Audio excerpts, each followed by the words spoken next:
జ్ఞానానందమయం దేవం నిర్మలస్ఫటికాకృతిం ఆధారం సర్వవిద్యానాం హయగ్రీవముపాస్మహే.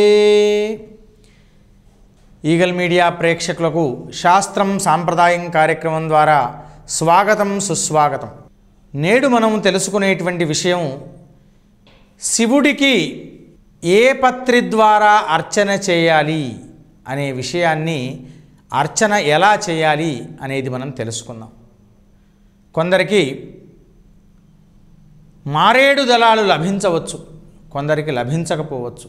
కనుక ఏ ద్రవ్యాదులతో అర్చన చేయటం వల్ల మనకు శివుని అనుగ్రహం అనేటువంటిది లభిస్తుంది అని తెలుసుకుందాం. ఇప్పుడు శాస్త్రంలో చెప్పారు, తులసి బిల్వ నిర్గుండి జంబీరామలకంతథా పంచబిల్వమితి ఖ్యాతం ఏకబిల్వం శివార్పణం అని చెప్పారు.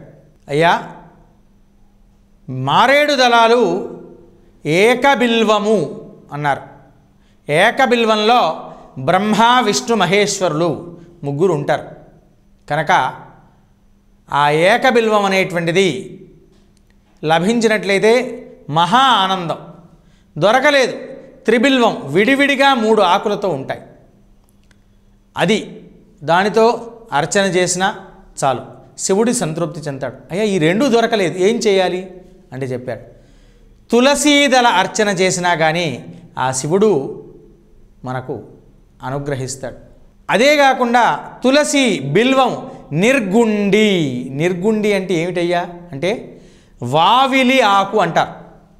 ఆయుర్వేద శాస్త్రంలో కూడా ఈ వావిలి ఆకు ద్వారా అనేక రకాలైనటువంటి ఉపయోగాదులు, ఈ కీళ్లవాతాదులు నరాదుల యొక్క బాధలు కూడా తొలగిపోవడానికి చెప్పారు. అలా శివుడికి వాడేటువంటి ప్రతి ద్రవ్యము కూడా ఆరోగ్యకరమే. అలా బిలవరసపానం చేశారనుకోండి, మనకు రకరకాలైనటువంటి దోషాదులున్నా తొలగిపోతాయి, మేధాశక్తి ప్రాప్తి కలుగుతూ ఉంటుంది. అలా ఆ వావిలి ఆకు, అది కూడా దాన్నే నిర్గుండి పత్రం అంటారు సంస్కృతంలో. ఆ వావిలి ఆకు ద్వారా మనం అర్చన చేసిన బిల్వపత్రార్చన చేసినతో సమానమయ్యా అన్నారు.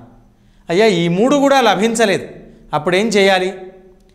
జంబీరామలకంతథా నిమ్మ ఆకు. జంబీరం అంటే నిమ్మ.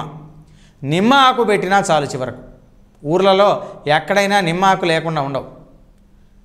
అయ్యా, అది కూడా దొరకలేదు, ఆమలకం అంటే ఉసిరి పత్రములు, అవి పెట్టినా కానీ చాలు. ఈ 5ంటిని కలిపి ఏమంటారయ్యా అంటే పంచబిల్వాదులు అంటారు.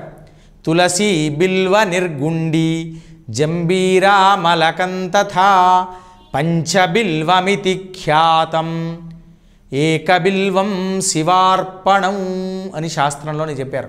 మనము అడవుల్లో తిరుగుతూ ఉన్నప్పుడు కొన్ని చోట్ల మారేడు దళం లభించవచ్చు, కొన్ని చోట్ల ఈ విధమైనటువంటి పత్రాలు లభించినా ఊరి వెలుపల ఉండేటువంటి దేవాలయాల్లో ఇలా ఆ భగవంతుడు ఎలాంటి వాడటయ్యా అంటే చాలా భోలాశంకరుడు అన్నారు. అమాయకుడట.